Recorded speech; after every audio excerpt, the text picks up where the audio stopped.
اللہ اللہ اللہ اللہ۔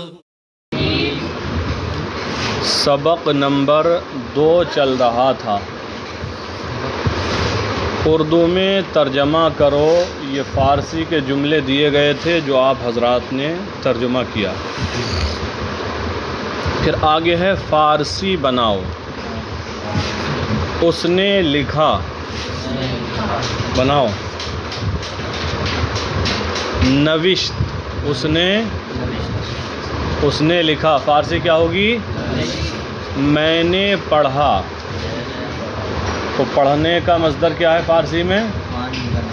خواندن مانے پڑھنا۔ اس سے واحد متکلم کا صیغہ بناؤ، خواندم، میں نے پڑھا۔ تم نے کھایا، آپ بناؤ اس کی، کھانے کی فارسی کیا ہے؟ خوردن۔ تم نے کھایا، جمع غائب کا صیغہ، جمع حاضر کا صیغہ ہے، کیا ترجمہ ہوگا؟ تم نے کھایا، خوردم میں نے کھایا ہوا اس کا معنی، تو خوردیم کا ترجمہ ہوگا ہم نے کھایا۔ تم نے کھایا، آپ بولو، خوردید ہوگا، کیا ہوگا؟ انہوں نے پیا، کون سا صیغہ ہے؟ انہوں نے پیا جمع غائب کا صیغہ ہے، کون سا ہے؟ انہوں نے پیا، پینے کی فارسی ہے نوشیدن، بناؤ فارسی اس کی، انہوں نے پیا، نوشیدند، صحیح ہے۔ پھر ہے ہم نے سنا، جمع متکلم کا صیغہ ہے، کون سا؟ اور سننے کی فارسی ہے شنیدن۔ ہم نے سنا، جمع متکلم کا صیغہ بناؤ، بناؤ، شنیدیم، کیا ہوگا ترجمہ؟ ہم نے سنا، ٹھیک ہے۔ تو نے پالا، کون سا صیغہ ہے؟ واحد حاضر۔ تو نے پالا کون سا صیغہ ہے؟ دیکھو فارسی کے جو صیغے ہیں ان کی پہچان بھی رکھنا ہے، اور ان کا جو اردو میں ترجمہ کیا جا رہا ہے ان کی پہچان بھی رکھنا ہے۔ فارسی کے صیغوں کی پہچان ہوگی تو اردو میں ترجمہ کرنا آسان ہوگا، اور اردو کے صیغوں کی پہچان ہو جائے گی تو فارسی بنانا آسان ہو جائے گا۔ تو نے پالا کون سا صیغہ ہے؟ واحد حاضر۔ پالنے کی فارسی ہے پروردن، پروردن سے واحد حاضر کا صیغہ بناؤ، پروردی، تو نے پالا، ٹھیک ہے۔ انہوں نے کہا، انہوں نے کہا، یہ صیغہ ہے جمع غائب کا، کون سا ہے؟ جمع غائب کا۔ اور کہنے کی فارسی ہے گفتن، گفتن سے جمع غائب کا صیغہ بناؤ، گفتند۔ انہوں نے کہا۔ پھر ہے میں نے لکھا، میں نے لکھا، یہ صیغہ ہے واحد متکلم کا، اور لکھنے کی فارسی ہے نوشتن، نوشتن سے واحد متکلم کا صیغہ بناؤ، نوشتم، نوشتم، میں نے لکھا۔ پھر ہے تم نے پڑھا، تم نے پڑھا، صیغہ ہے یہ جمع حاضر کا، جمع حاضر کا، اور پڑھنے کی فارسی ہے خواندن، خواندن سے جمع حاضر کا صیغہ بناؤ، خواندید، ٹھیک ہے۔ پھر اس کے بعد ہے اس نے پیا، اس نے پیا، یہ صیغہ ہے واحد غائب کا، کون سا صیغہ ہے؟ واحد غائب۔ اور پینے کی فارسی ہے نوشیدن، نوشیدن سے واحد غائب کا صیغہ بناؤ، جی زور سے، نوشت، اچھا یہ تو نوشت ہو گیا، نوشید، کیا ہوگا؟ نوشید، اس نے پیا۔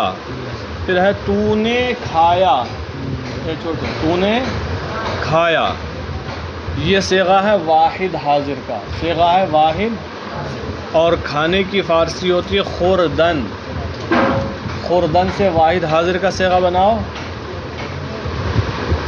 خوردی، تو نے کھایا، ٹھیک ہے۔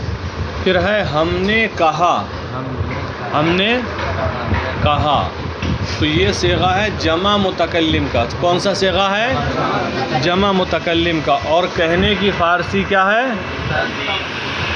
گفتن، تو گفتن سے جمع متکلم کا صیغہ بناؤ، گفتیم ہم نے کہا. جمع متکلم کیا ہے؟ جمع متکلم.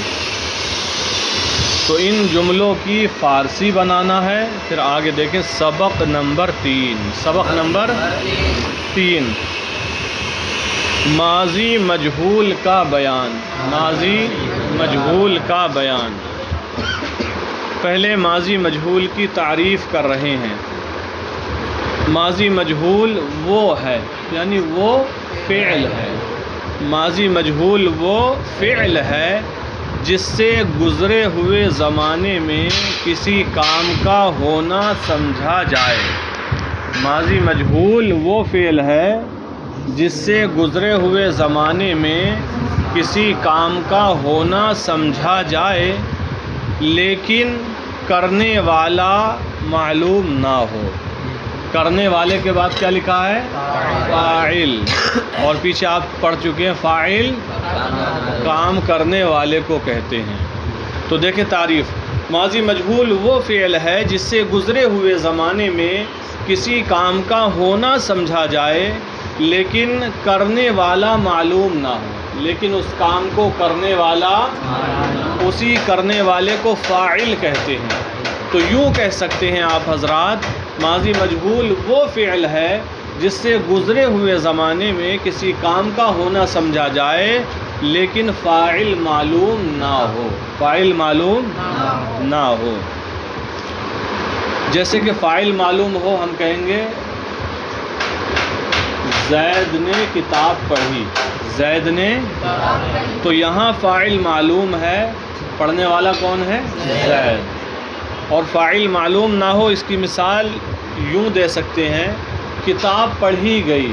کتاب اب معلوم ہے کس نے پڑھی؟ کتاب پڑھی گئی. کتاب پڑھی گئی.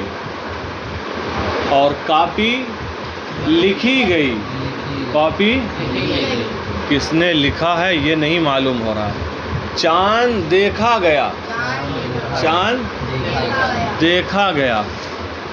کس نے دیکھا نہیں معلوم ہے. تو یہی فعل مجہول ہوتا ہے. ٹھیک ہے. دیکھیں ماضی مجہول وہ فعل ہے جس سے گزرے ہوئے زمانے میں کسی کام کا ہونا سمجھا جائے لیکن کرنے والا یعنی فاعل معلوم نہ ہو. یہ ماضی مجہول کی تعریف ہوئی. آپ کو زبانی یاد ہونا چاہیے. امتحان میں یہ اصطلاحات آئیں گی. یہ اصطلاحی تعریف ہے. ٹھیک ہے. اب ماضی مجہول بنانے کا طریقہ اور قاعدہ بیان کرتے ہیں کہ ماضی مجہول کیسے بنائیں گے. دیکھیں ماضی معروف کے آخر میں ہا شد بڑھا کر ماضی مجہول بناتے ہیں. ماضی معروف کے آخر میں ہا شد بڑھا کر ماضی مجہول بناتے ہیں. تو ماضی معروف جیسے کہ آپ نے گردان پڑھی پرورد کیا ہے؟ صیغہ واحد غائب پرورد. اور ماضی معروف کے آخر میں ہا شد بڑھا کر ماضی مجہول بناتے ہیں. تو پرورد کے آخر میں ہا شد بڑھا دیں کیا بن جائے گا؟ پروردہ شد. پروردہ شد. پھر ہر ایک صیغے میں یہ بڑھاتے چلے جائیں اور شد میں ان کی علامتیں لگاتے چلے جائیں. شد تھا نون دال کر دیں گے تو شدند ہو جائے گا. دال کے بعد یا لگائیں گے شدی ہو جائے گا. پھر شدید ہو جائے گا. پھر شدم ہوگا اور پھر شدیم ہوگا. دیکھیں ماضی معروف کے آخر میں ہا شد بڑھا کر ماضی مجہول بناتے ہیں جیسے پرورد سے پروردہ شد. بنانے کا طریقہ معلوم ہو گیا. جیسے گفت سے گفتہ شد. نوشید سے نوشت سے آمد سے آمد شد. ویسے آمد یہ فعل لازم ہے اور لازم سے مجہول نہیں آتا ہے.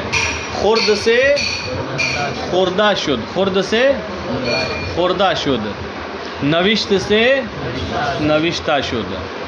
تو ماضی معروف کے آخر میں ہا شد بڑھا کر ماضی مجہول بناتے ہیں، جیسے پرورد سے پروردہ شد۔ پرورد کا ترجمہ ہوگا اس نے پالا، اور پروردہ شد کا ترجمہ ہوگا وہ پالا گیا، وہ تنبیہ۔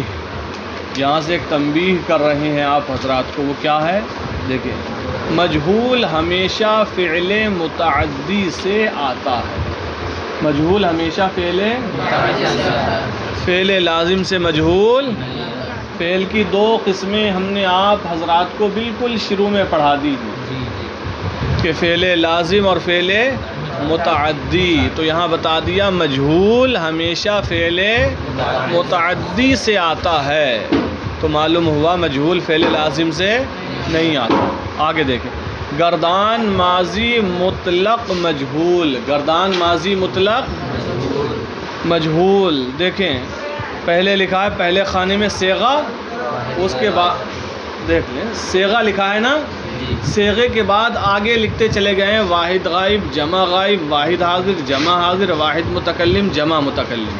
پھر صیغے کے نیچے والے خانے میں لکھا ہے فارسی، یعنی فارسی کے صیغے ہیں، وہ کیا ہیں؟ پروردہ شد، پروردہ شدند، پروردہ شدی، پروردہ شدید، پروردہ شدم، پروردہ شدین، اسی کو ہم گردان کہتے ہیں۔ پھر فارسی کے نیچے والے خانے میں ہے اردو، یعنی انہی صیغوں کا ترجمہ ہے، انہی صیغوں کا ترجمہ ہے۔ پہلے صیغے کا ترجمہ ہے وہ پالا گیا، دوسرے صیغے کا ترجمہ وہ پالے گئے، اور تیسرے کا تو پالا گیا، چوتھے کا تم پالے گئے، پانچویں کا میں پالا گیا، چھٹے کا ہم پالے گئے۔ تو یہ گردان ہے، آپ کو یاد کر کے لانا ہے، اور جو اردو جملے دیے ان کی فارسی بنانا ہے۔ اور آگے پڑھائیں کچھ؟